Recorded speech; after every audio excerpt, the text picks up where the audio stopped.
You're listening to Astonishing Healthcare, the podcast hosted by Capital RX, focusing on the biggest issues affecting healthcare consumers, benefits plan sponsors, and health plans. We're covering the inside baseball on how things truly work, or don't, in the U.S. healthcare system and pharmaceutical supply chain in an astonishingly efficient way. Hi, this is Mike Passanante, SVP of Marketing at Capital RX. Welcome to the Astonishing Healthcare Podcast. I am joined today by Mostafa Kamal, CEO of Prime, and AH012, CEO of Capital RX, to talk about some very prominent healthcare news that we're happy to announce about our strategic alliance together. So, gentlemen, welcome to the show. Thank you very much. Good to be with you, Mike. Okay, so let's go back to the beginning. Where did the conversation start for the two of you? I mean, what did this look like at the very beginning of this relationship? Well, I've known AJ for quite some time, and I've always admired AJ's entrepreneurial spirit, his work, and his curiosity about how to do things better. And I recall a conversation with AJ years ago when he was contemplating the idea of Capital RX. And it was a good idea then. It's an even better idea now. And so that, interestingly, was an initial discussion. But, as I joined Prime in December of 2022, by way of acquisition. I was the CEO of Magellan RX for 8 years. And when we put the two organizations together, we really created a new enterprise when Prime and Magellan came together. And the goal is to reimagine pharmacy. And our purpose is to provide the care that we would want for our loved ones. And so in order to do that, you have to focus on experiences. You have to focus on outcomes. And oftentimes in our industry, if you think about the aging infrastructure, and particularly in pharmacy, oftentimes that infrastructure gets in the way of accomplishing those things. So we knew that platform modernization was going to be an important priority for us. And when we stacked the options, everything that's available externally, internal build, it was a no-brainer that the right partner for us was Capital RX. When you think about the capabilities, the alignment around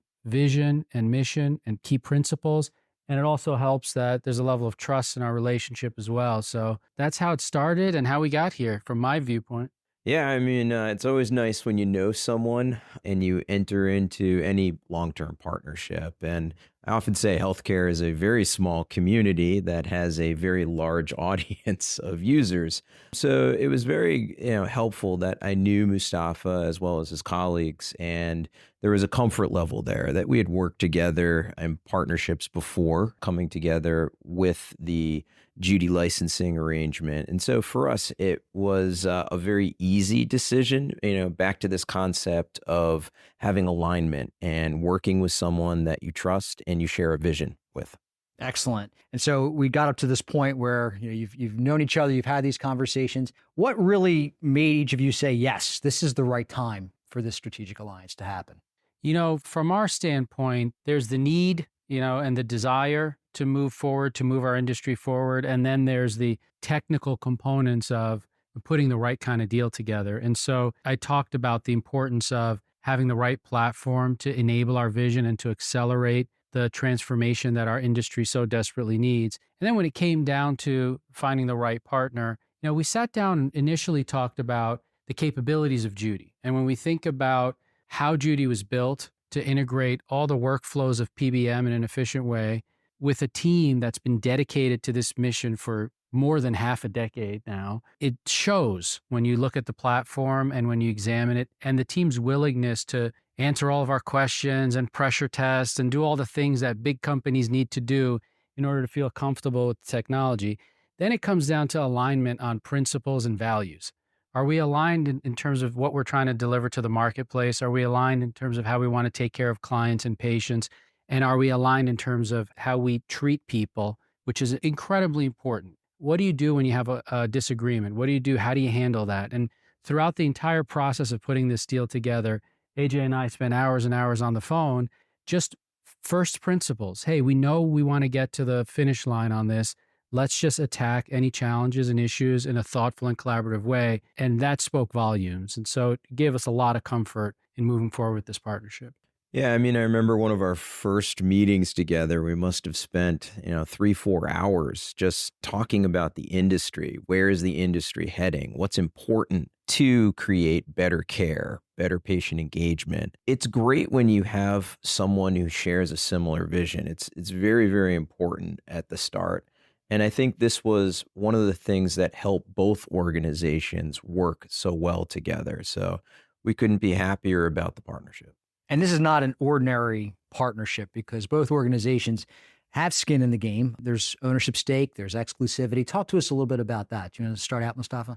Yeah, I think, as I talked about the core values and principles and the alignment, it's important that a deal structure reflect those things. For Prime, it's really important that we have skin in the game, that we've got the right level of focus on owning our destiny and making sure that we've got the right partner. And so we wanted to demonstrate our commitment to this partnership. So we made an investment in Capital RX. We've taken a minority ownership position, and we've got this software as a service license agreement that enables us to bring Judi exclusively among PBMs into the Prime ecosystem and leverage it as our enterprise health platform going forward, which will enable us to unlock a lot of opportunity.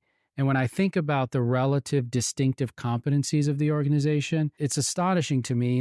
It's unusual when you have an opportunity to collaborate with an organization that's almost entirely complementary. When I think about Prime's size and scale, depth of its payer relationships, clinical capabilities, and the way that we focus on caring for patients, and you combine that with Capital RX's expertise in software development, depth of understanding workflows and processes, you put those things together and it's an unbeatable collaboration. Yeah, I couldn't agree more. When I think about the partnership and you have this opportunity to demonstrate the scale and capabilities of Judi, it's, an extraordinary opportunity. One of the things that we focused on throughout this entire partnership and the discussions was an eye to the future, as well as the enhancements you're going to make with the current workflow models. And I think there's almost an unfair advantage, I want to say, by deploying this technology with Prime scale that will really shine in the industry. Yeah, and something that's top of mind for people right now is security. We've all seen news of the cybersecurity incidents occurring throughout healthcare. AJ, tell us why that's important, and then I want to hear from you, Mostafa. Why is that so important to the underlying structure of this deal and how we move healthcare forward from here? Well, security is extraordinarily important for any enterprise or organization, in particular, healthcare. At the core of Capital RX is security. It's top of mind in everything from our architecture to our disciplines. So it's seen in things like we are SOC 2 Type 2 certified, we're URAC certified, we're HIPAA compliant, we're high trust certified this quarter. In addition, we're working towards FSMA certification by the end of the year.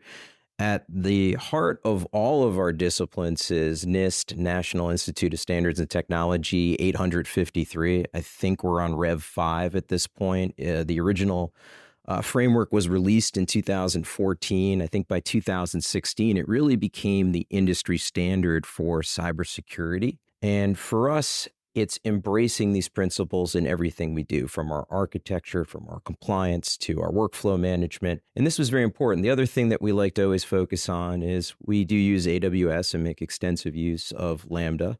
And for us, this gives us, yes, the scaling capabilities that you want at the most efficient price point.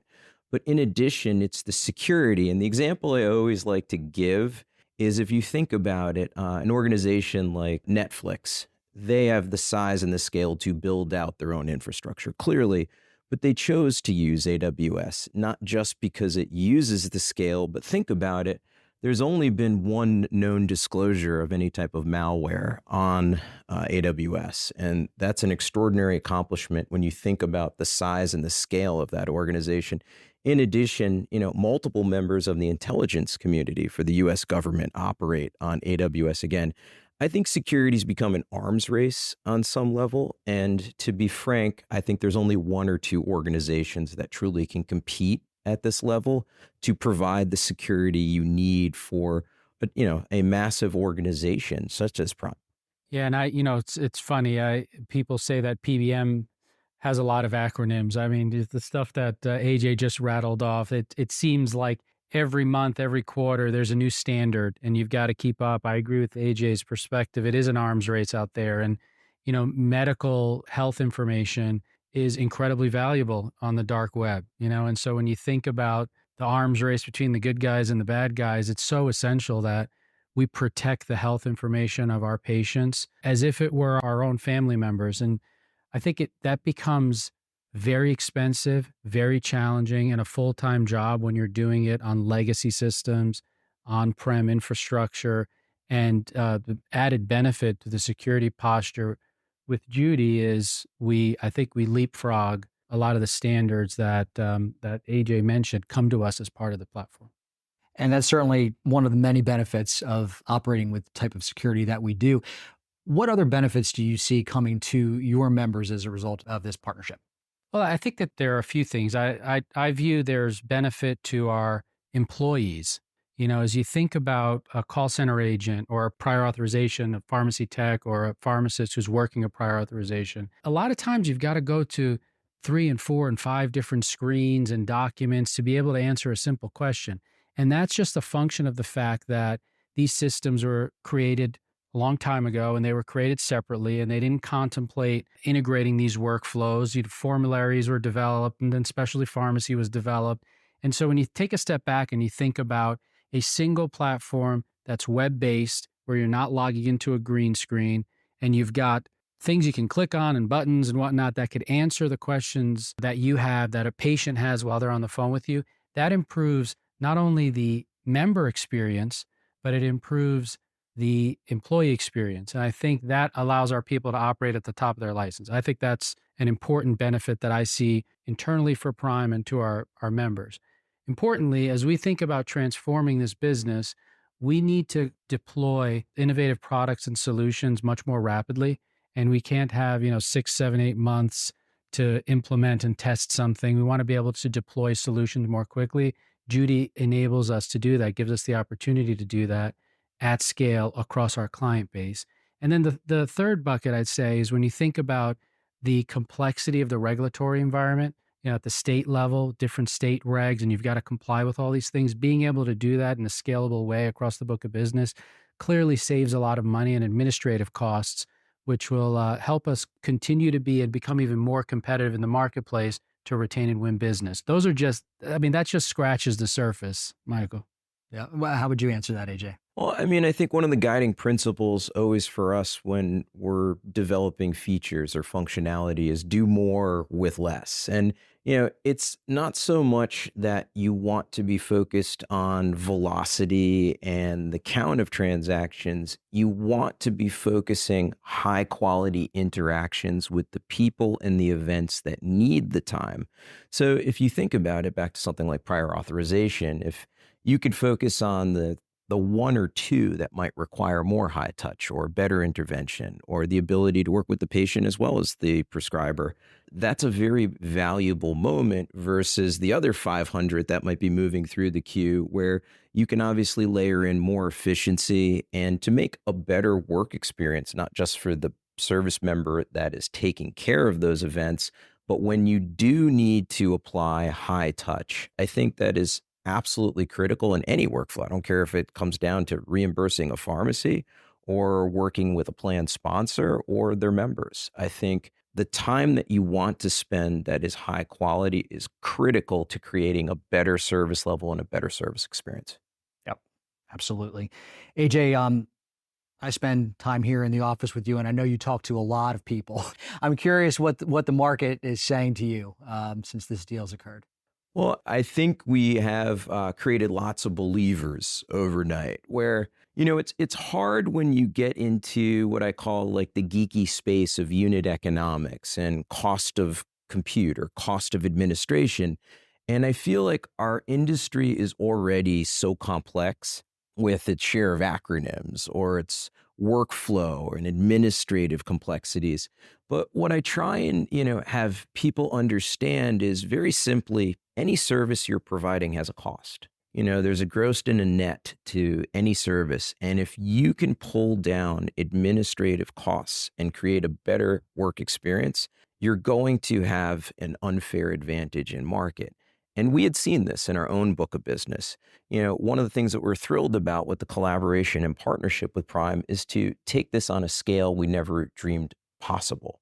If you talk about the definition of success, 7 years ago when we're working on, our first days at Capital RX, you say, hey, it would be great one day if we could, possibly interact with patients, 1 million of them, or 2 million or 3 million. And now you start thinking about tens of millions of people that can benefit from this technology and service. So again, this was something that is special for myself. And I think the industry is coming around where they're like, wait a second, there might be something here. And it's nice to be able to demonstrate that proof point. And what have you been hearing, Mostafa? Well, I think that in addition to what AJ said, I do think that, the team here at Capital RX and the developers who've worked on Judi have poured their heart and soul into this application in ways that it's really an enterprise platform that deserves to be deployed at this scale. And it's, I'm sure, rewarding for AJ and the team to have the opportunity to do that, but they earned it. We put the system through very rigorous testing. We have a lot of experts who've done system migrations in our team. And, to a person, everybody's been impressed by what we've seen here. And externally, one of industry participants in their reaction, I thought this was a good way to characterize it. They said, well, wow, this is like a leapfrogging from dial-up to high-speed internet in one move. And I think that sentiment is accurate from my perspective. And I think people haven't even had the opportunity to experience what it'll really unlock for the future. So there's a lot of enthusiasm, and I think this will just create more momentum and comfort for others to move towards modern applications. Excellent. Well, we're off to a quick start in this partnership. I don't want to get ahead of ourselves, but what can we expect next? What's the future hold? Well, I'd say from our perspective, we want to make sure that we deploy the software, the platform across our book of business. And that means a thoughtful migration of our book of business. That's critical. I don't want to look past that. I know the teams are working hard, and doing that successfully will earn us the right to do some really creative and innovative things going forward. But, I can't help but think 3 to 5 years in the future. And I envision a world where the distance between the pharmacy benefit and the medical benefit is completely closed or collapsed, so that you can think of a patient holistically, manage a patient's experience and total outcomes holistically, working with health plans to drive efficiency across the spectrum of pharmacy and medical. And I think that an enterprise health platform like Judi enables that kind of conversation. And again, we've got to put the wins on the board with migration, but I think the sky's the limit going forward. Yeah, clearly our focus is successful implementation with our partners, and to make sure that this is a wonderful case study for everyone. But as you look 3, 4, 5 years down the road, there's so much efficiency you can continue to lock across the healthcare ecosystem, and we're excited about that opportunity working with Prime. Well, the sky is the limit, and I'm happy to be a part of this journey with both of you. AJ and Mostafa, thanks for joining us on the show today. Thank you, Michael. Thanks, Mike. Thank you for listening to Astonishing Healthcare by Capital RX. Head over to cap-rx.com/insights and visit the podcast section for show notes and other relevant content. If you liked this episode, be sure to subscribe so you don't miss the next one. And definitely share the link to the show with your network if you enjoyed it. Have a great rest of your day.